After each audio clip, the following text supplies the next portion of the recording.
오늘 우리가 함께 나눌 설교의 제목은 하나님을 시험하지 말라입니다. 여러분, 일반적으로 우리가 시험이라고 하는 것은 지식 수준이나 기술의 숙달 등을 알아보기 위해 검사하고 평가를 하는 것을 가리켜서 우리가 시험이라고 합니다.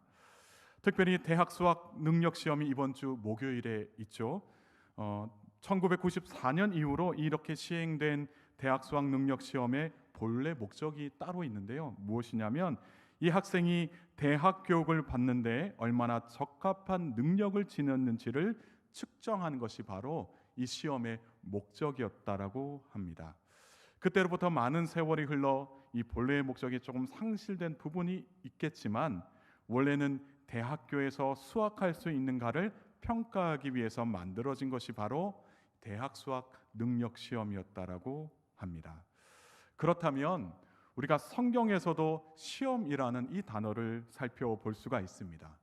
성경에서 시험은 어떤 의미로 사용되었을까요? 성경에서 언급된 시험은 두 가지로 이야기를 할 수가 있는데, 한 가지는 하나님이 당신의 백성들을 신앙적으로 연단하기 위해 내려진 시련이 바로 시험입니다. 이러한 시험을 통해서 하나님은 우리 인간을 단련시키고 또 바른 신앙을 가지게 하고 또 신앙 성숙을 이루려고 하시기 위해서 우리를 시험하신다라고 말씀하고 계십니다.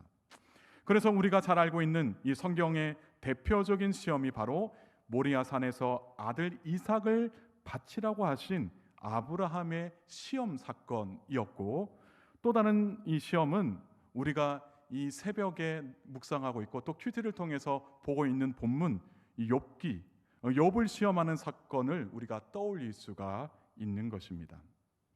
이와 다르게 하나님이 아닌 사탄에 의해서 혹은 인간의 욕심에 이끌려서 생겨나는 유혹, 바로 시험이 따로 있다라는 것입니다.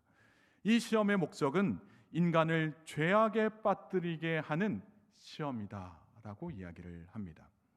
특히 하나님의 백성들로 하여금 죄악을 저지르게 만들고 하나님의 거룩하고 선하신 뜻에서 떨어져 나오도록 유혹하는 것이 바로 이 사탄이 하는 시험이라고 말할 수가 있습니다. 가장 대표적인 유혹 시험이 무엇이었냐면 창세기에 기록되어 있는 에덴 동산에서의 사건입니다. 아담과 하와가 뱀에게 유혹을 당하죠. 뱀에게 유혹을 당하고 나서 하나님께서 하지 말라고 한 일을 하게 됩니다.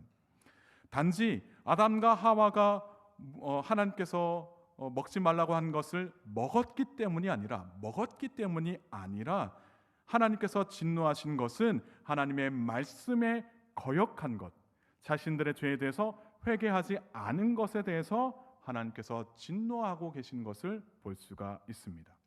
그래서 결과는 어떻게 되었죠? 이들이 에덴에서 쫓겨나는 것을 볼 수가 있습니다. 이처럼 성경에서는 하나님이 당신의 백성들을 시험하는 것과 또 사탄의 유혹이나 인간의 욕심에 이끌려 시험 당하는 사건이 기록되어 있습니다. 그런데 성경에서는 또 다른 시험이 존재하고 있다라는 사실 여러분들 알고 계신가요? 그것은 바로 우리 인간이 하나님을 시험하는 사건이 등장하고 있습니다. 여러분, 한번 물어보겠습니다. 여러분은 지금까지 살면서 하나님을 시험해 보신 적이 있으신가요?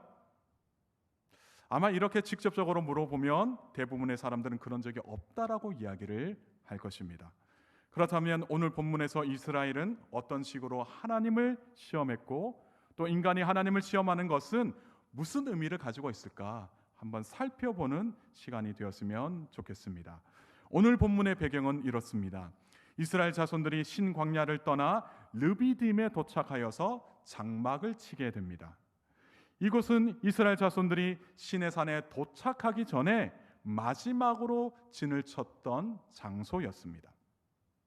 아마도 이것은 시내산의 북서쪽으로 약 한 20km 정도 지점의 와디페이란, 지금의 와디페이란이라는 곳으로 추정하고 있습니다. 여기서 와디라고 하는 이 말은 아람어인데 그 뜻은 계곡을 뜻하는 말입니다. 그런데 보통 우리가 알고 있는 계곡에는 물이 있겠죠. 그런데 이스라엘 백성들이 그곳에 도착하여 보니까 물이 없는 겁니다. 광야에서 물을 찾기란 그리 쉬운 일이 아니었습니다. 그런데 계곡에서는 그들이 생각하기를 물을 얻을 수 있다라고 기대를 했습니다.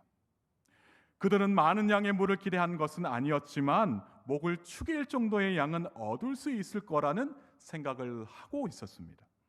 그렇기 때문에 물이 없다는 그 사실을 알고서 그들의 마음이 상하게 된 것입니다. 그리고 나서 그곳에 어떤 일이 일어나게 되는데 오늘 본문 7절을 우리가 다시 한 번 더 읽겠습니다. 함께 읽겠습니다. 시작.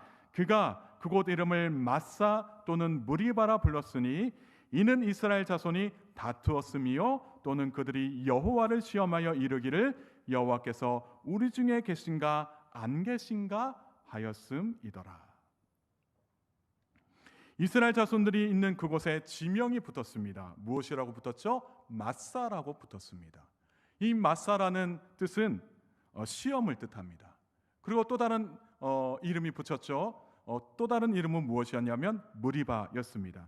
이 무리바라는 뜻은 다툼을 의미하고 있습니다.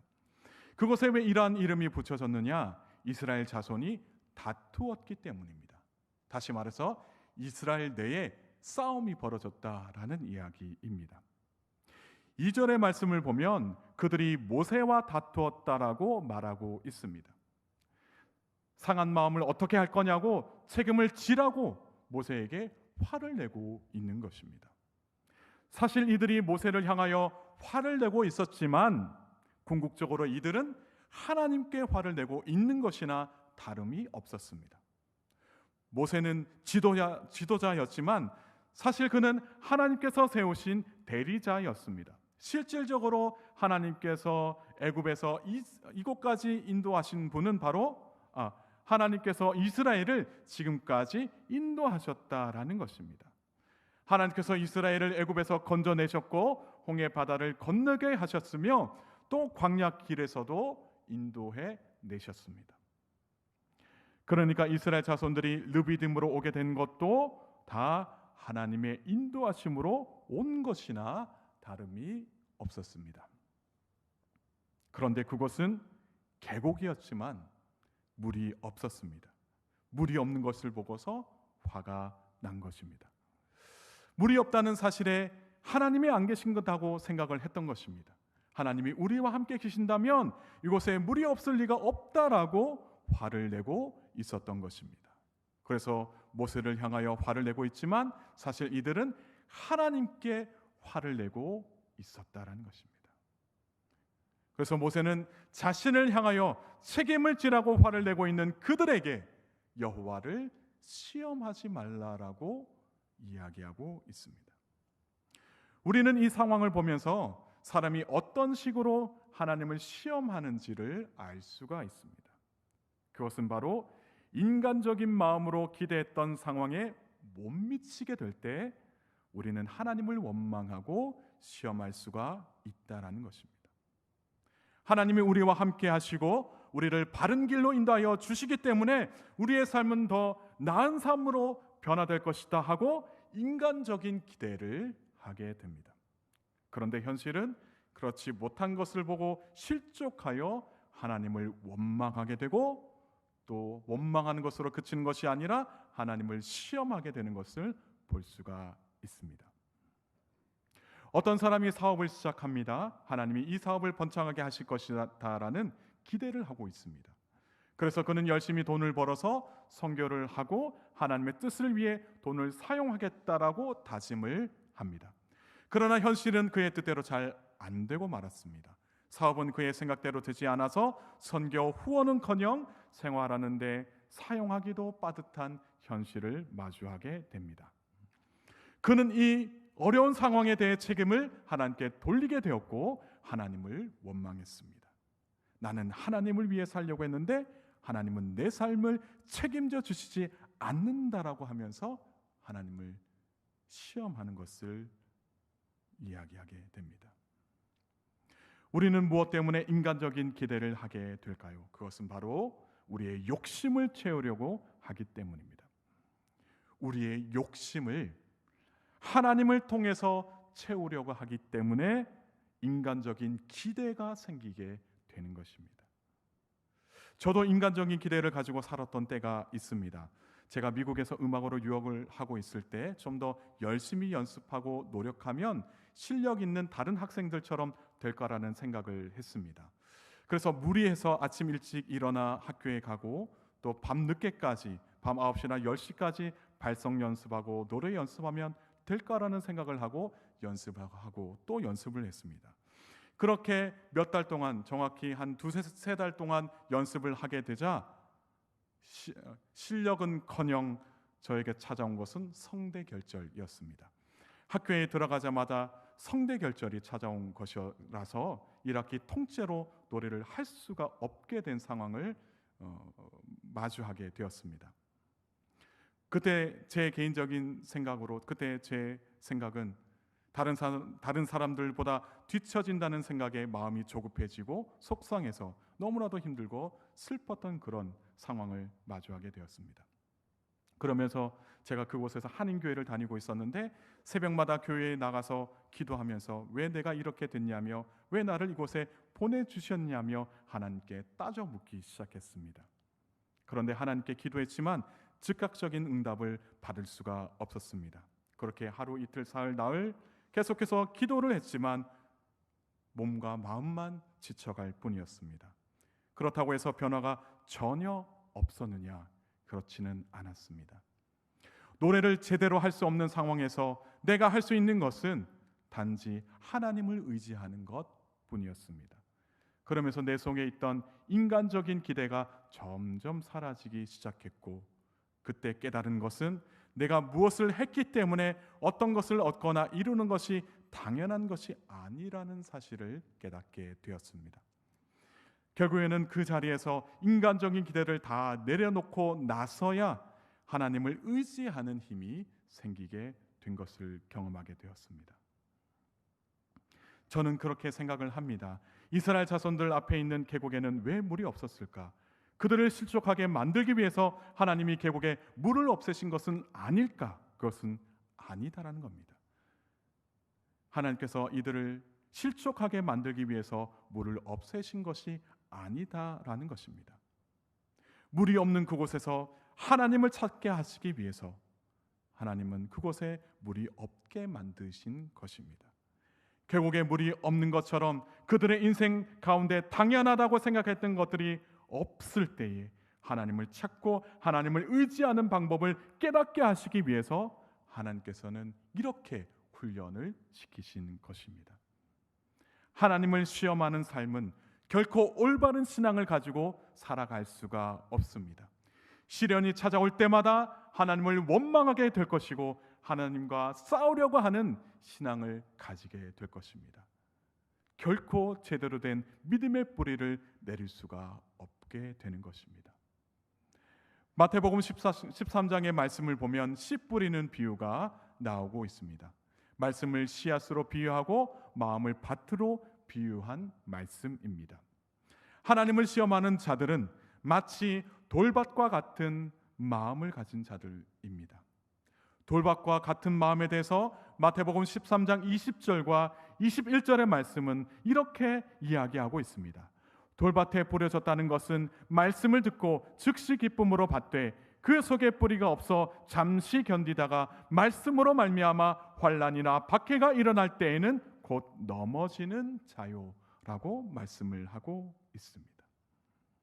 말씀을 들을 때만 하더라도 기쁨이 있었습니다. 그런데 막상 자신의 삶에 문제가 생기게 되자 홀라당 넘어지는 그런 인생을 살게 되는 것입니다.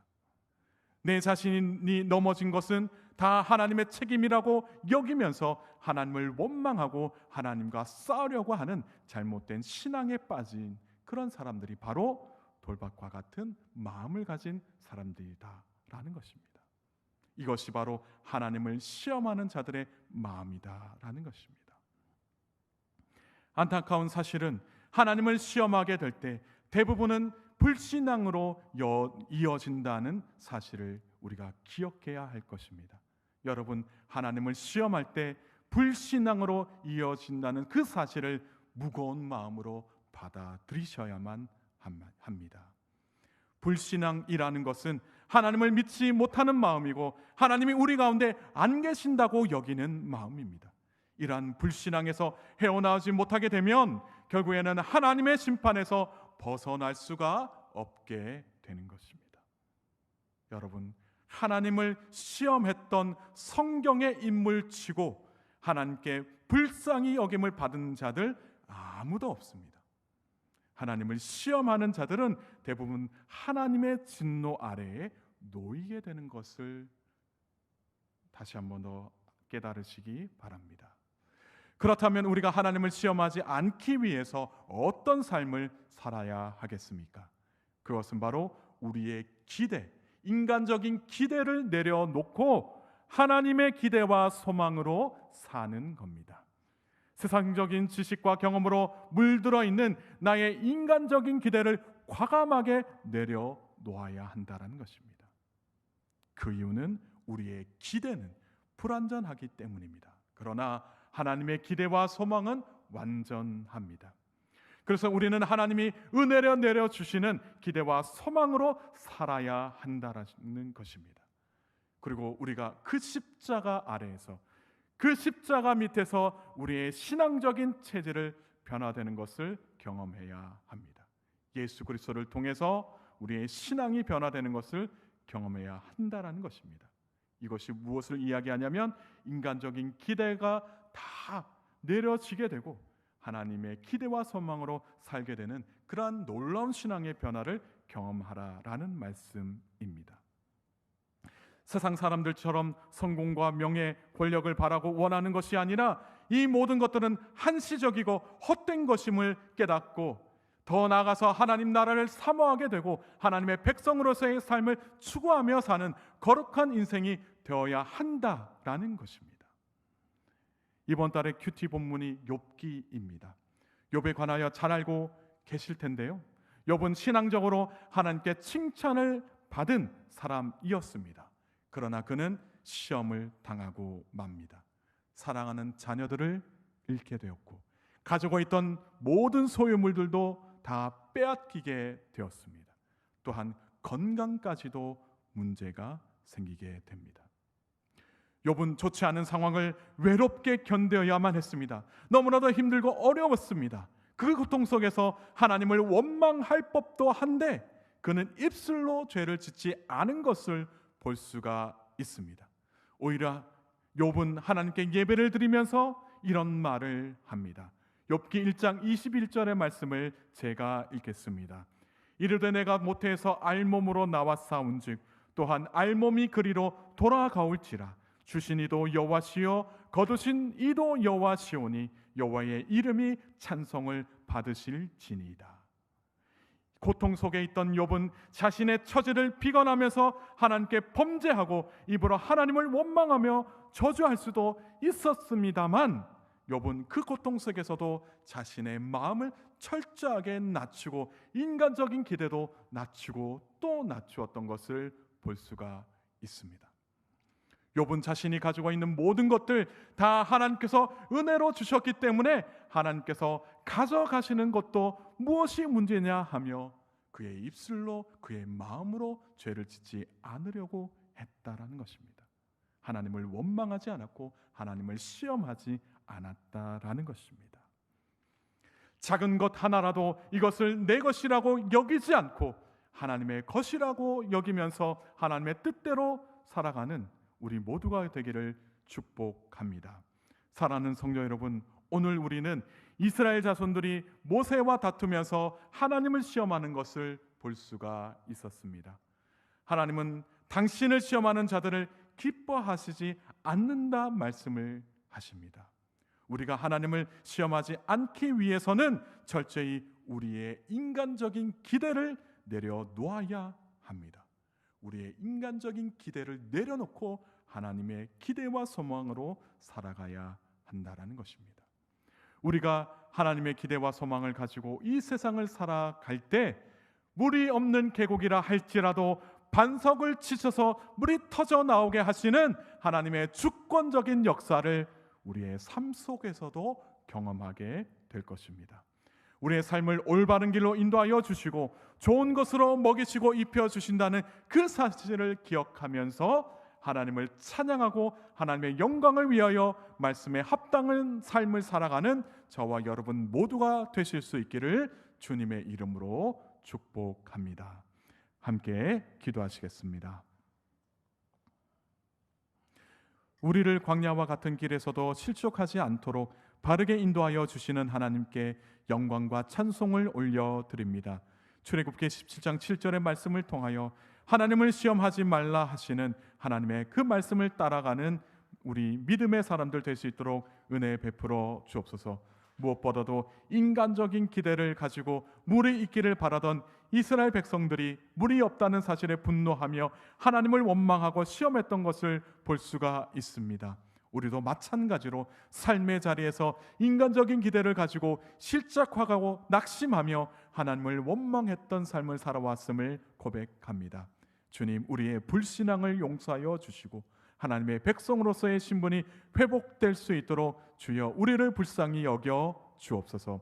우리에게 하나님의 기대와 소망을 품게 하시고 하나님의 뜻에 합당한 삶을 살아갈 수 있도록 주님 함께하여 주옵소서.